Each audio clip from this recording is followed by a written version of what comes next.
Ah, la fameuse binge audio. C'est donc vous dont tout le monde parle. Je m'en branle de la cellulite. Je trouve mon cul dégueu, mais je m'en fous la plupart du temps. Je m'en fous de... J'aime me voir vieillir, j'aime les rides, j'ai hâte d'avoir des cheveux blancs. Enfin, il y a tout un tas de trucs qui me sont genre soit égales, soit cool. Mais le ventre, ça reste vraiment un truc avec tout le boulot que j'ai fait sur tous les fronts et avec tous les trucs avec lesquels je suis hyper en paix, et ben ça, je sens que ça partira jamais. C'est une espèce de vis qui m'a été implantée dans un coin du cerveau, qui me fait mal tout le temps et j'arrive pas à l'atteindre. Et ça me désespère. Donc j'ai qu'une solution, c'est maigrir, mais du coup me détester parce que j'ai pas réussi à faire autrement, ou juste rester dans cette espèce d'entre-deux où je me dis bon écoute, c'est ok, fais avec, et puis il y a quand même cette meuf ou ce type à qui visiblement ça pose pas de problème que t'es un énorme bourrelet, plein de capitons, et c'est ok en fait.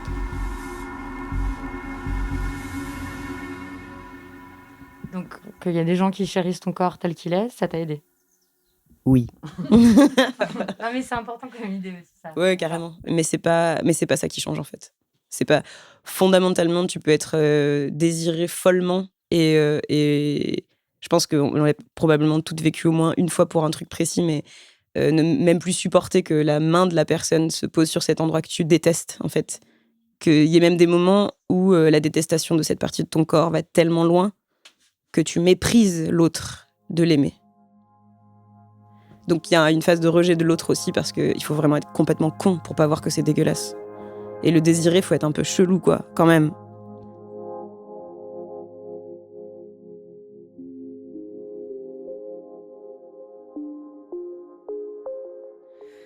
Pour Lorraine, c'est le ventre. Pour d'autres, ce sont les cuisses, la forme des coudes, l'épaisseur des chevilles ou des joues. La liste des complexes, des reproches, des tourments que l'on s'inflige est infinie. Moi, j'ai déjà pensé que si j'avais les yeux verts, les yeux bleus, les yeux en amande, les sourcils moins écartés, mieux dessinés, plus rapprochés, les jambes plus longues, plus fines, les cuisses moins grosses, le ventre plat, les cheveux bouclés, frisés, blonds, bruns, roux, noirs. La liste des complexes est infinie. Si j'étais plus grande, plus bonne, si je perdais 20, 12, 30, 15, 2 kilos, je serais enfin heureuse. C'est sûr.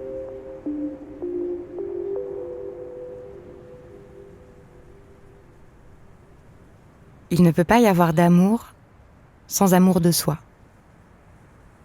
L'amour de soi, ça passe aussi par la relation que nous avons avec nos corps. Mais nous grandissons dans des corps que toute notre culture nous pousse à détester. Alors, ce que je veux comprendre, c'est de quelle façon, précisément, cette aliénation corporelle blesse nos capacités à aimer et à être aimés. Et surtout, comment est-ce qu'on va faire pour s'en sortir ? Épisode 8. Devenir chèvre.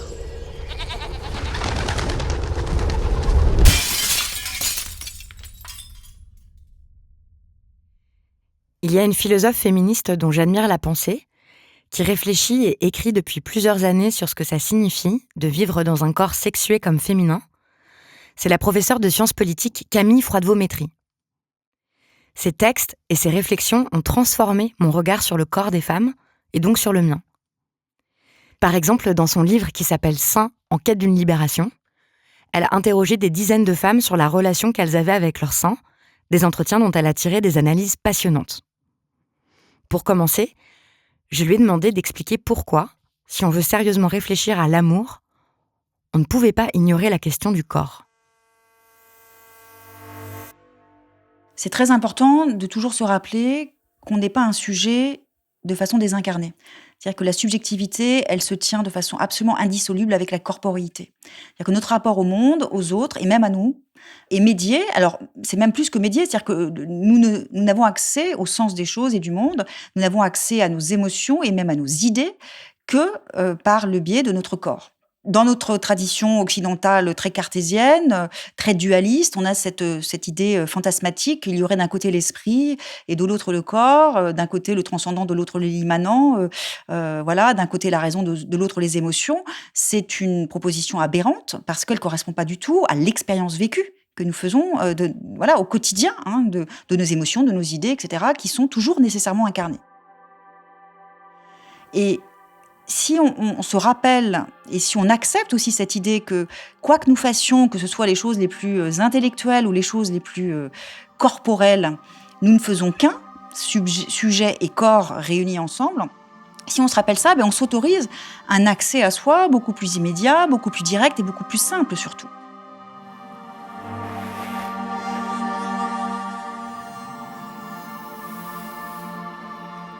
Dans l'épisode précédent, le marché du cœur, on a vu comment l'amour, le désir, le sexe étaient pris dans des logiques de marché, donc d'évaluation et de dévalorisation. Ce que la sociologue Eva Illouz montre aussi dans son essai « La fin de l'amour », c'est que jamais le corps sexualisé des femmes n'avait été autant marchandisé qu'aujourd'hui. C'est ce qu'elle appelle le capitalisme scopique, c'est-à-dire basé sur le regard. En fait, il y a toutes sortes d'industries, le cinéma, la mode, la beauté, la pornographie, qui utilisent le corps des femmes pour en tirer une plus-value. Ces industries ont transformé le corps des femmes en unités visuelles séduisantes et attirantes pour créer des marchés de masse. Il a l'argent, il a le pouvoir, il a une Audi, il aura la femme. Voici Victoria, la reine des mimos.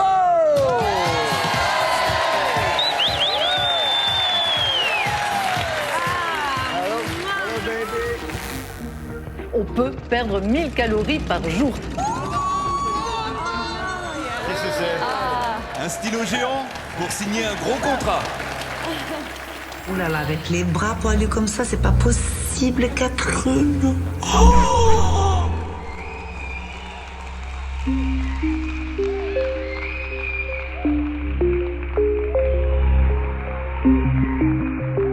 À la télé, tu vois des potiches sexy qui s'agitent derrière l'animateur. Tu vois des nanas qui cuisinent ou présentent des produits bidons au téléachat.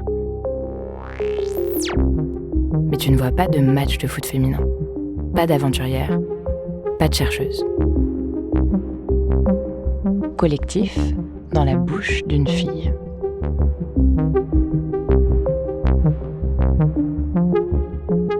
Moi, petite fille puis adolescente, comme nous toutes, j'ai été exposée à des milliers, des millions d'images de corps féminins, toute la journée, un peu partout.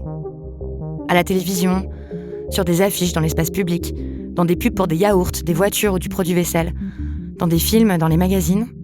Partout, j'ai vu, encore et encore, des images de corps de femmes, très souvent sexualisées, et presque toujours les mêmes. Minces, blanches, grandes, valides, jeunes. Dans notre culture dominante, on dit « belle ». Et ce que ça produit, c'est la sensation, je le crois, pour beaucoup de femmes, de n'être qu'une sorte de brouillon raté.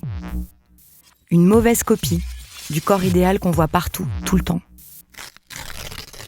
Je me souviens de ça, moi, de grandir en étant profondément insatisfaite du corps que j'avais, et de cette angoisse d'être prise dans une contradiction impossible. Comme femme, rien ne comptera plus que ton corps, mais ton corps ne sera jamais comme il faut.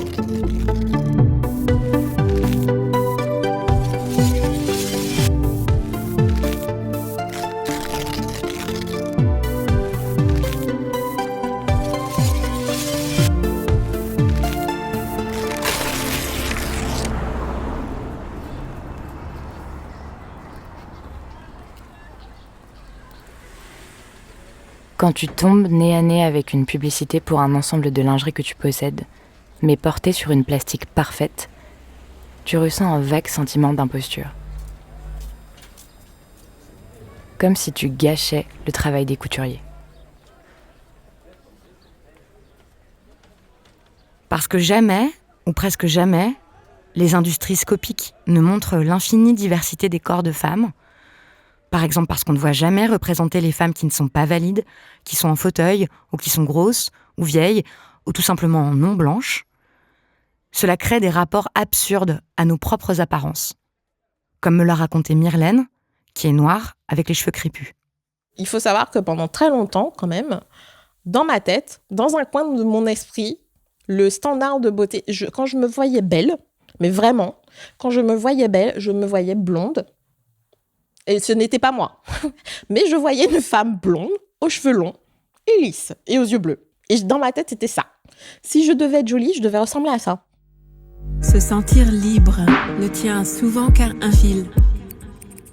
Le premier rasoir conçu pour vous donner la sensation d'être une déesse.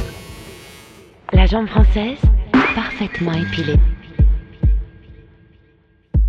Tu ne comprends pas comment il faut souffrir pour être belle est devenue une expression courante. Les 3/4 de tes copines sont au régime en permanence, quel que soit leur poids ou leur morphologie. Plus belle, plus vite. Une femme qui se fait plaisir est toujours belle. Tu hallucines sur la différence de budget soins et hygiène entre ton copain et toi. Et mon visage s'est transformé. Tu t'énerves en pensant à la parfaite cible marketing que tu as été pendant des années.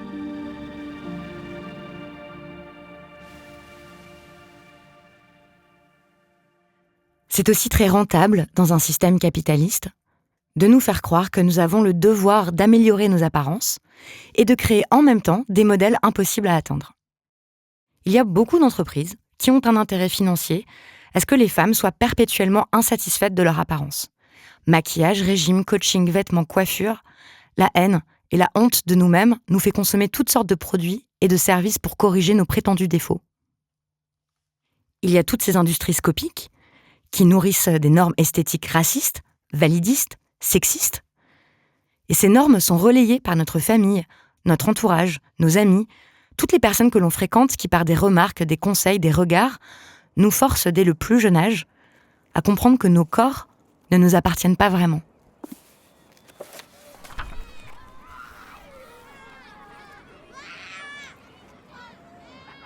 Tu as 6 ans. Ton frère de 16 ans t'appelle Petit Boudin depuis des semaines. Tu n'en peux plus. Ça fait rire ton père.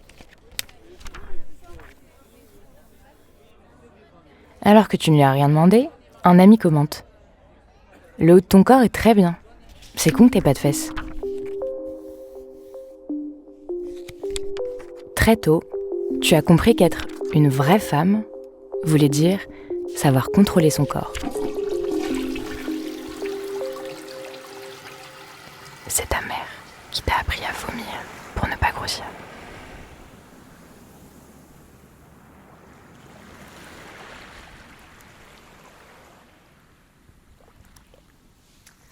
Dans Un corps à soi, un ouvrage à paraître en septembre 2021 aux éditions du Seuil, Camille Froide-Vaumétry analyse, explore et détaille toutes les étapes par lesquelles passent les femmes quant à la relation qu'elles vont nouer avec leur corps, et toutes les façons dont elles en sont dépossédées.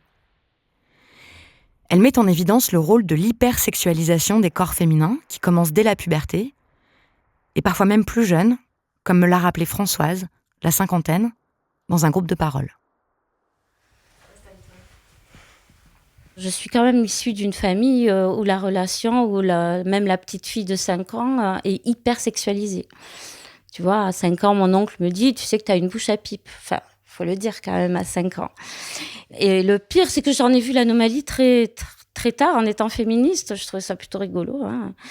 Et donc, tout ça pour dire que on vient toutes les unes les autres de très loin, qu'on a vraiment intériorisé cette idée selon laquelle... Enfin, je dis pas honte, tu nous as dit de dire je.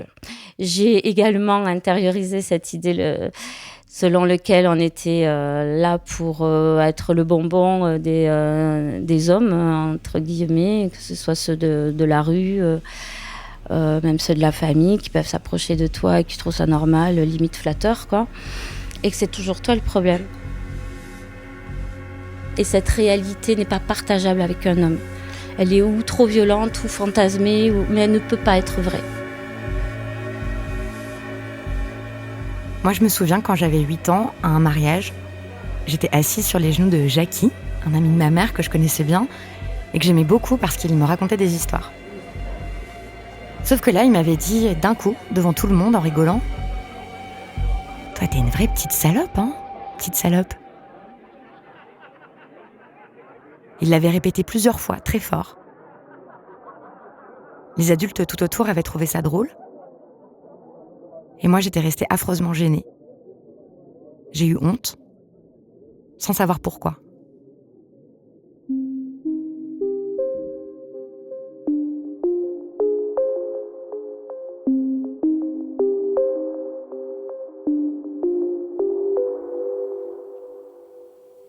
Il y a un phénomène d'hypersexualisation des petites filles qui est, assez minoritaire, ou en tout cas qui, de mon point de vue, n'a pas la même puissance dévastatrice que la sexualisation tout court qui se produit au moment de la puberté.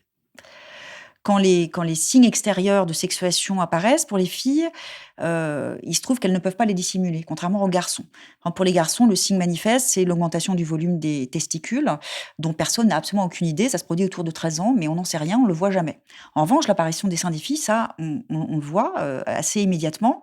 Et surtout, les filles dont les seins poussent constatent que leurs seins sont regardés.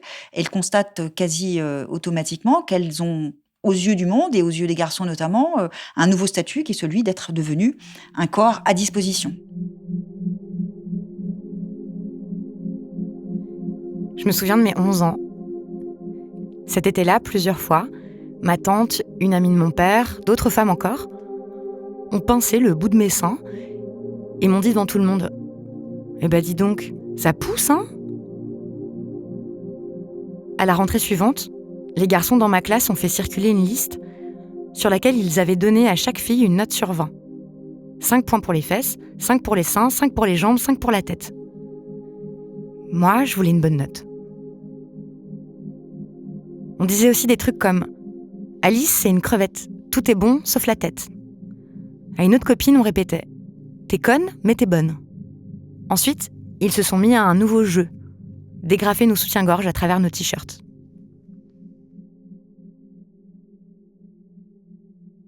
Dès lors, donc, qu'elles ont un corps pubère et donc, dont on considère qu'il est donc devenu sexuel, elles doivent accepter, c'est comme une sorte de fatalité, que ce corps sexuel devienne un objet de convoitise ou de moquerie ou de critique, mais quoi qu'il en soit, elles en sont dépossédées.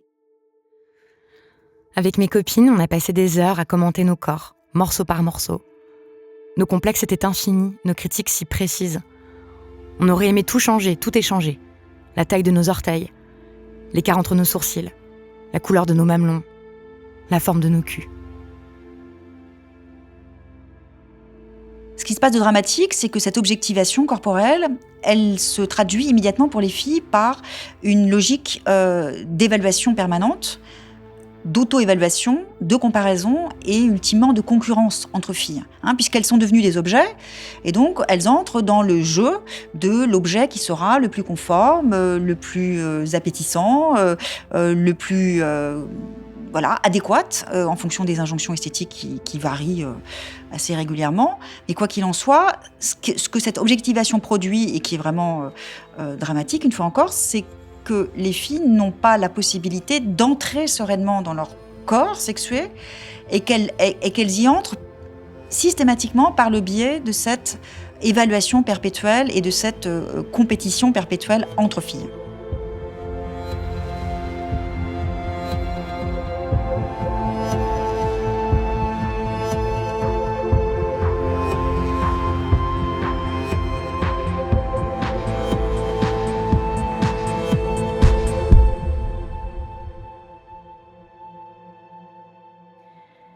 Avec un pote, assis sur un banc, vous commentez les filles qui passent dans la rue.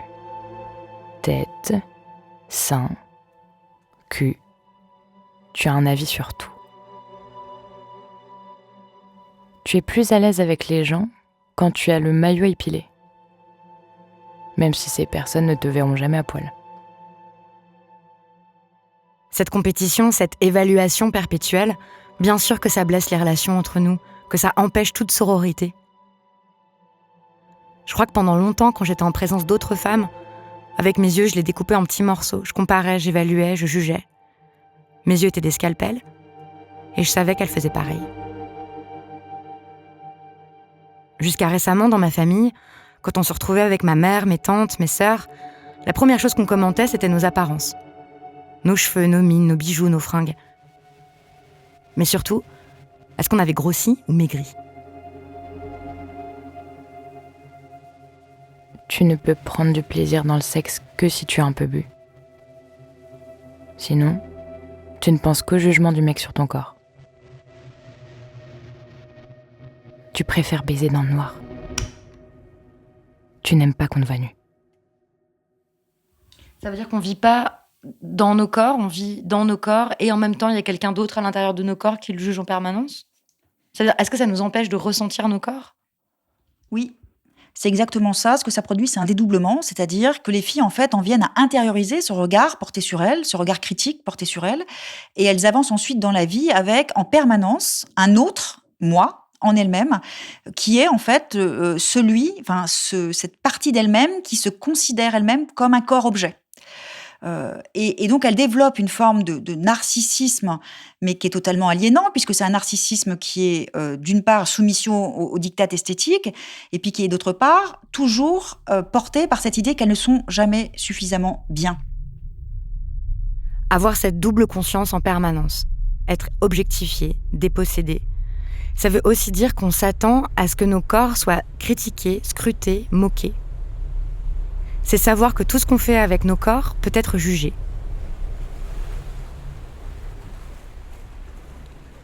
C'est ce que vous allez entendre dans cette histoire qui est arrivée à Louise, la trentaine, alors qu'elle était tranquillement posée à la plage. J'étais sur une toute petite île au large de la Bretagne et j'attendais mon copain qui était parti commander au bar, quoi. Et là, je vois des personnes qui me regardent en se marrant. Bon, je me fais pas particulièrement de réflexion, quoi. Et puis là, je vois carrément qu'ils appellent leurs potes, mais avec des grands gestes, quoi. C'était très visible. Et donc, ils appellent leurs potes, genre, viens voir, viens voir. Et là, ils me pointent du doigt, quoi. Donc, j'étais là, bon, bah là, il n'y a pas de doute possible. C'est bien de... On se fout de ma gueule. Et je me disais, mais qu'est-ce qu'ils ont... Et là, je commence à entendre le mot poil, quoi. Donc voilà, j'avais des poils sur les jambes et c'était du coup j'étais et donc là il se marre et tout. Et bref, moi je deviens hyper énervée et en même temps hyper honteuse en réalité. Enfin, j'étais genre juste totalement détruite de l'intérieur parce qu'en fait c'est absolument ignoble quand quelqu'un se moque de ton physique comme ça. Mais bon, je me suis dit te laisse pas démonter. Donc moi je commence à leur dire c'est quoi votre problème, c'est mes poils, bref, du coup je voulais engager une conversation un peu musclée parce que je me suis dit je vais pas me laisser humilier comme ça, quoi. Et donc ils se sont ramenés, là ils ont commencé à me dire écoute, tu les montres, c'est dégueulasse, machin, enfin une espèce d'histoire de fou, quoi, parce qu'en plus ils se démontaient pas, quoi. Ils disaient en gros c'est de ta faute, tu montres tes poils, c'est dégueulasse, assume maintenant, quoi. Et en même temps, je dois reconnaître qu'ils n'ont pas totalement tort, puisque c'est vrai que c'est tellement pas admis que finalement tu sais que tu vas choquer, donc tu te retrouves mais avoir cette discussion, mais en même temps c'était totalement lunaire. Et puis je m'en veux beaucoup parce que sur le moment, il y avait la copine de ce mec qui était juste à côté et qui se marrait et qui me disait aussi des trucs pas très sympas. Et du coup, je lui dis, tu sais, ta meuf... Et du coup, je m'en veux, hein, mais je lui ai dit, mais tu sais, ta meuf aussi, elle a des poils, c'est juste qu'elle se les enlève. Donc voilà, parce que j'ai rien trouvé de mieux. J'aurais mieux fait de l'attaquer lui. Bon, bref, mais j'ai pas su quoi dire, quoi. Et ils sont partis. Il y a un de leurs potes qui est venu me voir et qui m'a dit... donc mon copain était toujours pas revenu, hein, et qui vient me voir et qui me dit mais tu sais, moi ça me pose pas du tout de problème les poils. Mais genre, là j'ai senti qu'il voulait se taper la poilue, quoi. Et je me suis dit... non mais c'est pas possible. Bon, en même temps ça valait la peine d'être vécu, mais...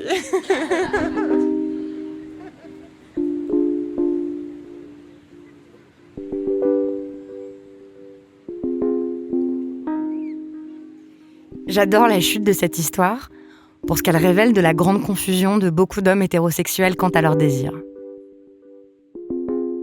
S'ils se construisent comme corps désirants, ayant le droit de commenter le corps des femmes, eux aussi ont été habitués à ne voir qu'un seul type de corps, retouché, sans poils, sans gras. Et je pense que ça les abîme aussi. que ça crée des attentes complètement irréalistes dans les relations hétéros, que ça entretient le dégoût des corps féminins, et puis que ça encourage leur agressivité, leur déception, leur mépris, ou que ça les rend ignorants de leurs propres désirs. Je vois mes pieds dans la glace. Tu les trouves jolis? Et mes chevilles, tu les aimes? Et mon visage, ma bouche, mes yeux, mon nez, mes oreilles. Oui, tout. Au cinéma, il y a les acteurs. Oui. Jeunes ou vieux, beaux ou laids, gros ou maigres, chauves ou chevelus. Et puis, il y a les actrices. Jeunes et belles et grandes et minces et lisses.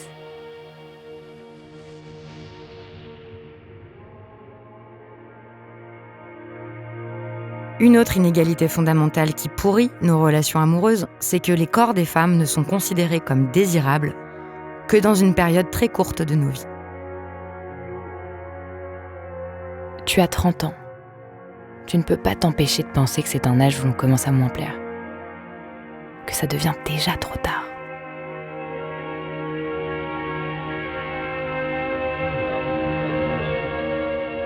Et ça, c'est l'angoisse.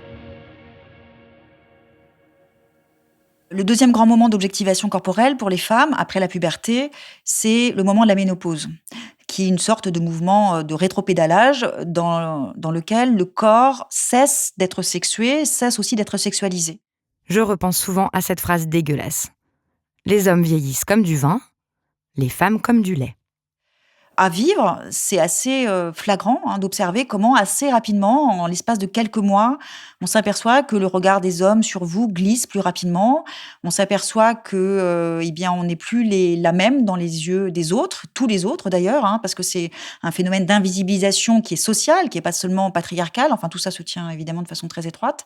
Et à éprouver au quotidien, c'est à la fois fascinant parce qu'il y a des aspects vraiment libérateurs.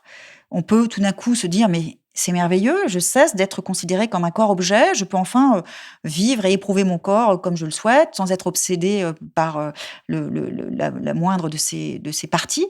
Et en même temps, évidemment, d'un point de vue narcissique, puisqu'on est toujours et encore entretenu dans cette idée qu'une femme qui a de la valeur, c'est une femme dont l'apparence souscrit aux normes dominantes, eh bien, d'un point de vue narcissique, ça peut être aussi déstabilisant, voire franchement douloureux, notamment quand on n'a pas réussi à faire ce travail de déconstruction et de distanciation par rapport aux normes patriarcales qu'on subit.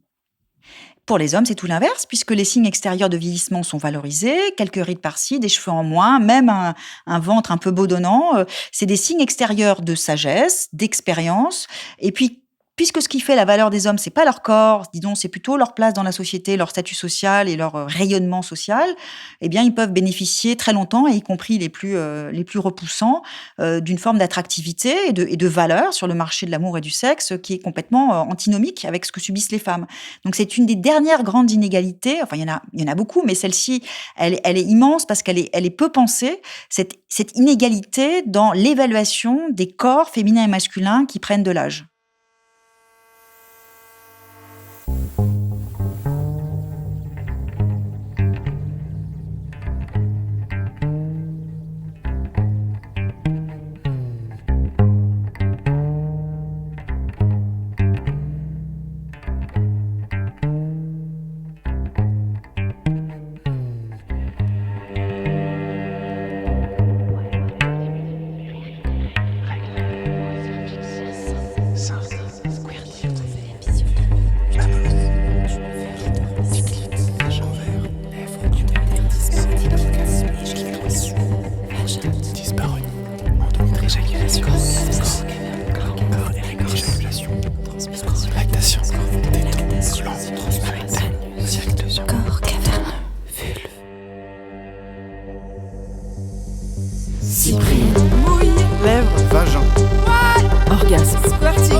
Transpiration, mammectomie, circlusion, Cyprine.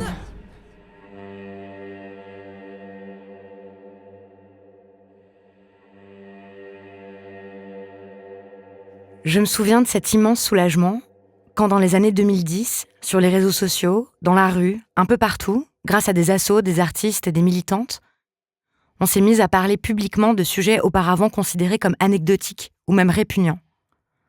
Tous concernaient le corps des femmes dans ses dimensions les plus intimes. Les règles, le clitoris, les poils, les vulves, les seins. Et l'énorme question des violences, qu'elles soient gynécologiques, obstétricales, sexistes ou sexuelles.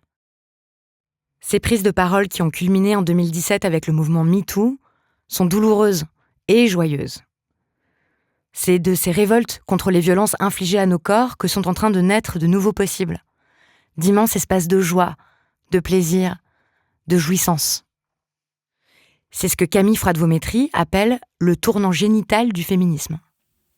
Cette dynamique, elle montre, et c'est un scandale quand on le met au jour, elle montre que le corps des femmes dans sa dimension sexuelle était resté, en dépit de toutes les avancées et en dépit du premier grand moment de la révolution féministe que sont les années 70, le corps des femmes était resté vraiment à disposition. Là, je crois qu'on est dans un second grand moment de cette révolution féministe, et qui est que les femmes ont décidé de se réapproprier ce corps dont elles sont dépossédées depuis toujours, et qu'elles ont décidé de le faire vraiment dans toutes ses dimensions. C'est-à-dire que de la même façon qu'il n'y a pas un centimètre cube du corps des femmes qui échappe aux injonctions et aux dictates, aujourd'hui, il n'y a plus un centimètre cube du corps des femmes et des personnes sexisées qui échappe à la prise et à la réappropriation, c'est-à-dire d'abord à une forme de réflexivité. C'est important quand on se ressaisit de quelque chose, de le repenser justement pour extirper le corps des femmes de cette gangue d'aliénation. Et puis, c'est aussi l'éprouver de façon nouvelle et différente. Et en fait, ça va ensemble, et c'est ça qui est assez enthousiasmant dans ce qui se passe aujourd'hui, c'est qu'il y a à la fois une volonté de repérer, pour les déconstruire et s'en débarrasser, tous les mécanismes patriarcaux qui perpétuent la dépossession et l'objectivation corporelle, et puis pour leur substituer aussi une nouvelle façon de vivre nos corps, notre sexualité, mais aussi nos corps au quotidien, notre apparence, avec tout ce qui, notamment en nous efforçant de révéler la pluralité, la diversité infinie des corporités féminines, et aussi l'ampleur, en fait, de notre capacité d'action sur notre propre corps.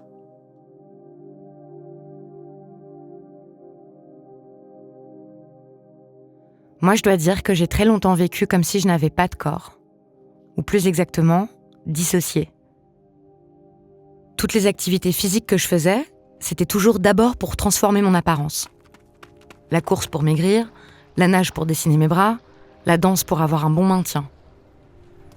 À l'âge de 24 ans, après avoir passé des années à Paris, à étudier dans le très chic 6e arrondissement, entouré de boutiques de pompes à 800 balles, où tout le monde semblait beau, mince, bien habillé, puis à travailler à la télé, ce qui n'avait rien arrangé à la haine que j'avais de moi-même, j'ai décidé que j'en avais assez d'être autant coupée de mon corps, que je voulais apprendre à l'éprouver, que j'avais besoin de faire quelque chose de mes mains. Donc j'ai décidé d'être bénévole pendant quelques mois dans une grande ferme collective. Quand je suis arrivée, c'était l'automne en Andalousie, le moment de récolter les olives. J'ai passé plusieurs semaines à transpirer, à taper sur les branches des oliviers avec un long bâton pour en faire tomber les fruits. En comprenant petit à petit comment bouger mes bras, mon dos, pour être plus efficace. Je m'endormais tous les muscles douloureux, pleine d'une joie inédite pour moi. Celle de me rendre compte, physiquement, peut-être pour la première fois de ma vie, que mon corps n'était pas qu'un objet destiné au regard des autres. Que mon corps était vivant, qu'il était capable de faire des choses.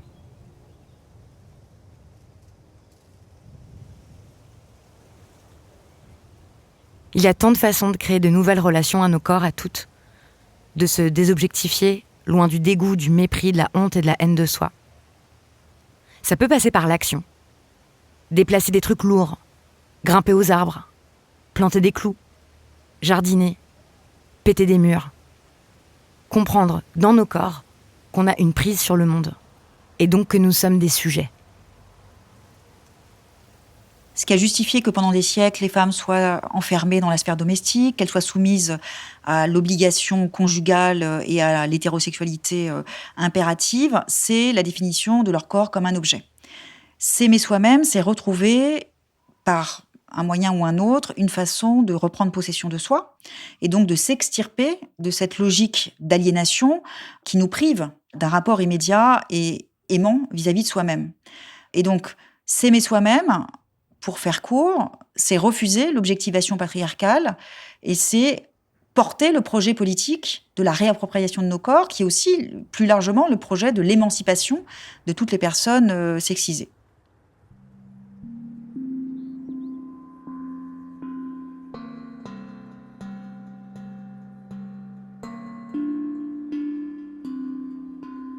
S'aimer soi-même, ça veut dire devenir des corps de plaisir, de notre propre plaisir.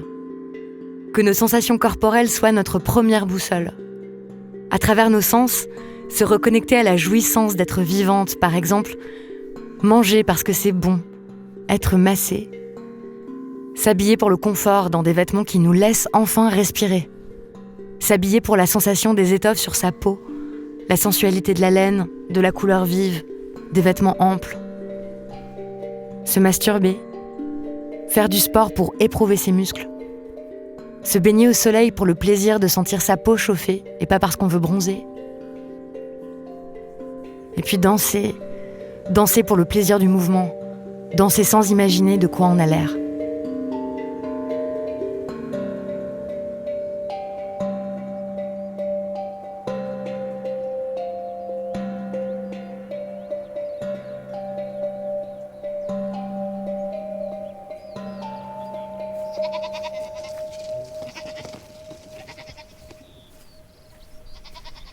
Après la récolte des olives, on m'a chargée de garder un troupeau de 120 chèvres.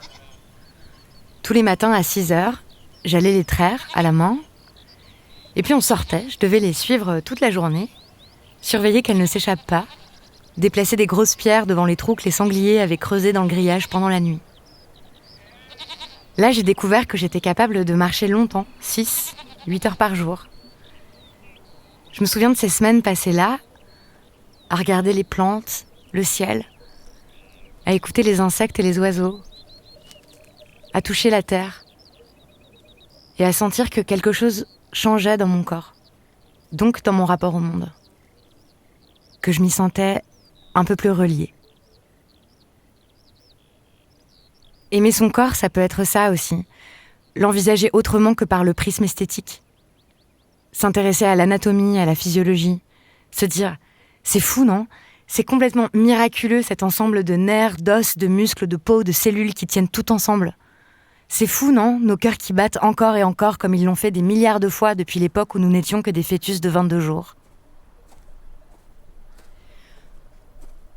Au milieu des montagnes, sans personne pour me regarder, suante, ébouriffée, poilue, pas maquillée, sans soutif, le pantalon plein de terre, j'ai observé les chèvres pendant des heures. Je les adorais parce qu'elles avaient chacune leur caractère. Il y avait des timides, des farceuses, des belliqueuses. Et j'adore les chèvres parce qu'elles sont malines et têtues, parce que même à l'état sauvage, elles vivent toutes ensemble, loin des boucs. En fait, c'était peut-être ma première expérience en non-mixité. Je les regardais brouter tranquille ou se battre à coups de corne en repensant à ma vie d'avant. Et je me souviens de cette espèce de révélation. Mais elles en ont rien à foutre de leur apparence, elles. Ça n'a strictement aucune importance dans leur vie. Belladone, là, avec sa corne cassée, ses cicatrices, sa petite barbichette, elle en a vraiment rien à faire de quoi elle a l'air. Et Topaz, ouais, elles avaient toutes des noms de pierres précieuses, de fleuves ou de fleurs. Elle est pas en train de s'insulter à cause de ses mamelles pendantes, le pied gauche largement plus bas que le pied droit. Et je me souviens que je me suis dit, peut-être que je pourrais essayer moi aussi de devenir chèvre. Juste un petit peu. Laisser exister mon corps, sans le juger, sans me scruter, sans le regarder. Et l'écouter. Boire quand j'ai soif, manger quand j'ai faim, crier quand j'ai la rage. Et je me suis aimée un peu plus, non pas parce que je trouvais mon corps beau ou désirable ou joli ou plaisant ou appétissant, mais juste parce que je comprenais un peu plus profondément que j'existais. Que je n'avais pas un corps, mais que ce corps c'était moi, que j'étais incarnée, donc vivante, vivante et donc sujet. Et puis après une année, je suis rentrée chez moi. J'ai remis mes talons, vernis à ongles, je me suis réhabituée à être scrutée, commentée, harcelée dans la rue. J'ai recommencé à m'insulter de temps en temps en me croisant dans un miroir, à me sentir moche, inadéquate, insatisfaite. Mais il y a un truc qui a changé, c'est que quand je voudrais être plus mince, plus belle, autrement, quand je me sens moche, pas comme il faut, quand j'ai peur de vieillir, de mes rides, de mes seins qui tombent, quand je me reprends à mépriser mon propre corps, parfois je croise mon reflet dans le miroir et je fais « mais… »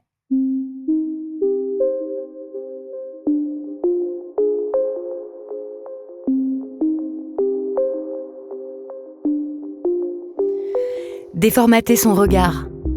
Se rendre compte que rien n'est vraiment laid, difforme ou raté. Aller se promener au musée, chercher des corps qui nous ressemblent. Aller au hammam et voir d'autres personnes nues. S'abonner à des centaines de comptes Instagram qui montrent des bourrelets, des vergetures, des rides, des cicatrices. Trouver ça beau. Reconnaître la beauté dans des endroits de plus en plus inattendus. Faire des pactes avec ses amis, avec sa mère, avec ses cousines.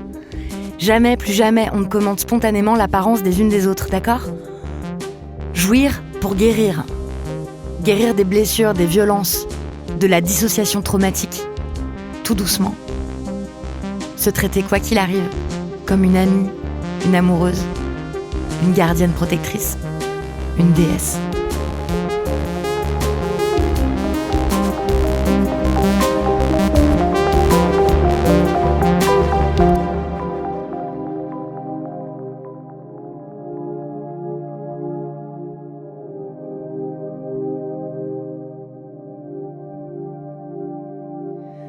C'est la pensée politique qui me guérit de mes névroses intimes. C'est le féminisme qui m'a libérée de mes troubles alimentaires, quand j'ai compris que j'avais le droit de prendre de la place, donc pas besoin d'être la plus mince possible. Que j'avais le droit d'exister, et donc pas besoin de disparaître. Parce que nous sommes nos corps, que nos émotions et nos pensées sont liées, écouter nos corps, c'est politique. C'est se relier à notre puissance, à notre intuition, et ça bouleverse notre lien aux autres. Parce que c'est dans son ventre qu'on sent le désir, mais aussi le danger.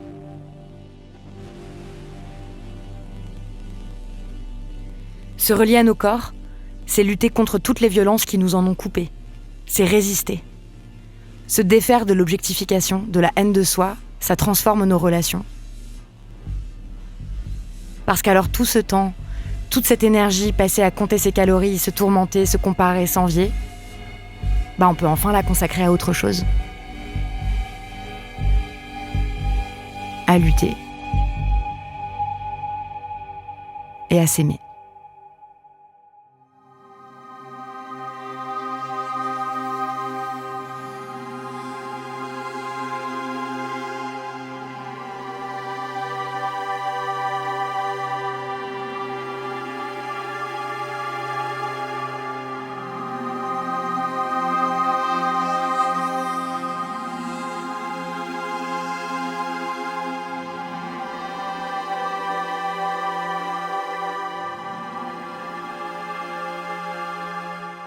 Devenir chèvre, c'était le 8e épisode du Cœur sur la table. Est-ce qu'il y a des moments, des séquences, des phrases ou des idées de cet épisode qui vous ont été utiles ? On espère très fort que oui. Est-ce que vous voulez nous raconter comment vous faites, vous, pour sortir du dédoublement, de l'objectification et inventer une autre conscience de vos corps ? Est-ce qu'il y a des choses qui ont bougé pour vous dans la façon dont vous sentez vos corps ? Vous pouvez nous le raconter en nous écrivant à l'adresse lecoeur@binge.audio. On repartagera certains de vos textes sur les réseaux sociaux. Dans cet épisode, vous avez entendu la voix de la philosophe Camille Froidevaux-Métry, que je remercie pour sa pensée, et puis pour notre amitié que je chéris parce qu'elle donne corps à cette grande et belle idée de sororité. Vous avez aussi entendu les voix de Lorraine, Louise, Françoise, Myrlène. Merci à elle et merci à toutes les personnes qui se sont exprimées à mon micro dans des cercles de parole. Merci au collectif Dans la bouche d'une fille qui nous a autorisé à lire des phrases extraites de leur livre, qui est disponible en librairie et que je vous recommande. Merci à Juliette Livartowski de les avoir interprétées. Merci à Bertrand Guillot qui a coécrit cet épisode, à David Carzon, à toute l'équipe du Cœur pour l'aide à la conception et à l'écriture de cet épisode. Merci à Sabine Zovidian pour son accompagnement éditorial, à Solène Moulin pour la réalisation et la composition musicale originale, à Naomi Titi pour l'édition et la production, qu'elle assure avec Diane Jean. On vous met dans l'article qui accompagne cet épisode sur le site de Binge Audio, binge.audio, plein de ressources complémentaires autour des thèmes que nous avons abordés, ainsi que sur le compte Instagram de l'émission, @lecoeur sur la table. Merci beaucoup pour votre écoute et à bientôt.